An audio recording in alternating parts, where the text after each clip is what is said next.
मेरा ख्याल है जिसको भी कानून में दिलचस्पी है या हमारे जो एहतसाब का पूरा अमल पाकिस्तान में इंडिपेंडेंस के बाद से है उसमें दिलचस्पी है, उनको ये जजमेंट पढ़नी चाहिए। बहुत खूबसूरती से, बहुत तफसील से जजेस ने बयान किया है कि किस तरह अकाउंटेबिलिटी और करप्शन के नाम पे इस मुल्क में सियासी जोड़ तोड़ होता रहा है, किस तरह पॉलिटिशियंस को ब्लैकमेल करने के लिए, उन्हें हरासा करने के लिए, उनकी जो लॉयल्टीज हैं पॉलिटिकल वो बदलने के लिए कवानीन इस्तेमाल हुए हैं। और उन्होंने कहा का जो कानून है वो है, और किस तरह एक तरफा नैब जो है वो डिस्क्रिमिनेटरी बिहेवियर करता है। अगर आपका एक पॉलिटिकल पार्टी से ताल्लुक है, आपके खिलाफ जो है कार्रवाई होती है। अगर आपका किसी और पॉलिटिकल स्पेक्ट्रम में आप बिलोंग करते हो, आपके खिलाफ कार्रवाई नहीं होती। उन्होंने यूरोपियन कमीशन की एक रिपोर्ट थी जीएसपी प्लस के इम्प्लीमेंटेशन, उस पर उन्होंने बनाई थी, उसका भी हवाला दिया है और कहा है उन्होंने भी एतराज उठाए हैं कि नैब का जो रवैया है वो बहुत जानिबदार नजर आता है। तो हम भी इस प्रोग्राम में रीना कई बार बात कर चुके हैं। चीफ जस्टिस खोसा जब उनकी फेयरवेल एड्रेस था, उन्होंने भी बात की कि तासुर आता है कि ये अकाउंटेबिलिटी नहीं है, ये एहतसाब नहीं है, बल्कि ये वेंजेंस है, ये इंतकाम है। और आज का जो डिटेल जजमेंट है उसमें भी यही हम देखते हैं।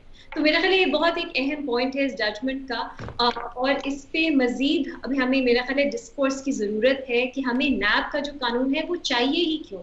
अगर इस तरह के सब एक्सपेरिमेंट्स जो है वो हमें नजर आता है कि वो वेंजेंस के लिए इस्तेमाल होते हैं, तो नैब का क्या मकसद है, नैब क्या ऐड करता है हमारी एंटी करप्शन डिस्कोर्स में। ये एक पहला अहम नुक्ता है इस जजमेंट का। दूसरा रीना, क्योंकि मैं इंसानी हुकूक में मतलब फॉलो करती हूँ, उसमें मेरी स्पेसिफिक एक पर्टिकुलर दिलचस्पी है।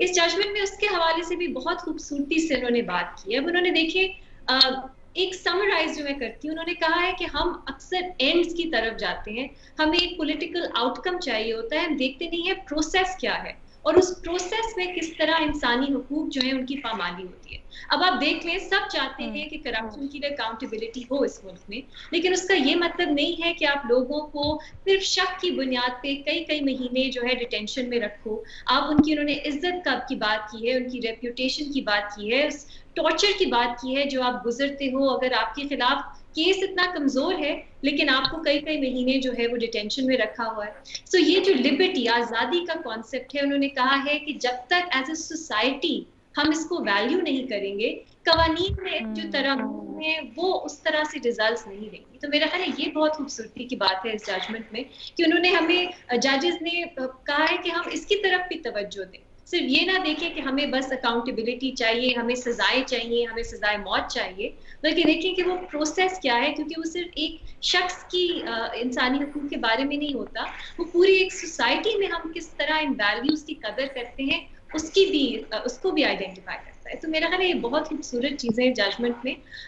इस पर्टिकुलर केस में रीना जो अक्सर बेल के फैसले होते हैं यही नजर आता है। पहले उन्होंने सवाल उठाया है कि किस वजह क्या थी, नैब ने ये केस लिया ही क्यों, क्योंकि एविडेंस इतना कम है, इसमें इतना कमजोर एविडेंस है उनके पास, और इतने ज्यादा और केसेस होती हैं, एलिगेशंस होती हैं, ये ही केस उन्होंने क्यों उठाया और एक इंक्वायरी जो है वो शुरू कर दी, जबकि उनके पास कोई खास सबूत नहीं था कि ये जो ख्वाजा साद रफीक और उनके भाई हैं उन्होंने कोई जुर्म भी किया है।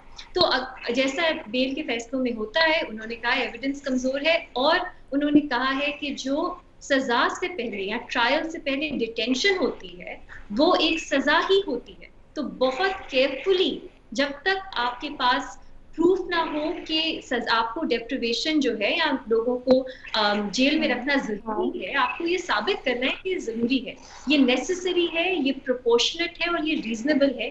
अगर आप ये नहीं प्रूव कर सकते तो आप लोगों को नहीं प्री ट्रायल डिटेंशन में रख सकते। ये बहुत अहम बात है जिसको हम बार बार इस प्रोग्राम में तो रेज करते हैं, मेरा ख्याल है और भी करना चाहिए कि क्यों। अब देखिए मीर शकील रहमान का केस है और लाहौर हाई कोर्ट ने उनकी बेल जो है वो क्यों रिजेक्ट, उन्होंने तो इन सब चीजों की तरफ को डिस्कस भी नहीं किया कि क्यों अभी भी कई महीने गुजर गए, वो क्यों जेल में है, क्या जरूरत है उसकी। सो अदालत ने सबको इस पर तवज्जो दिलाई है कि आप ऐसे नहीं कर सकते कि बस जेल में रखा हुआ है, कई कई महीने इंसान पड़ा रहे, आपको देखना है कि क्या ये जरूरी है कि नहीं।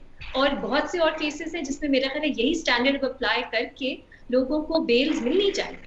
और नैब की ये जो इंतकामी कार्रवाई है, मेरा ख्याल है इस पे तो हम बहुत बार बात कर चुके हैं, इस पे भी नजर अच्छा, और पूरी बात के बाद जो आपका जवाब है यकीनन वो हाँ में है, लेकिन आपको लगता है नैब कवानीन इटसेल्फ, नैब की जरूरत ही नहीं है, राइट? जी बिल्कुल, ये और दूसरा जो मैंने पहले कि हमें हाँ एज अ सोसाइटी सिर्फ जो आउटकम है कि बस हमें सजाएं देनी है, उसके अलावा प्रोसेस पे भी हाँ, उसके तवज्जो पूरे देनी प्रोसेस को दे, है। हाँ उसको भी करना चाहिए। ये शायद पूरा जो रवैया है ये नहीं वेरी बदलेगा। Valid points, very valid points.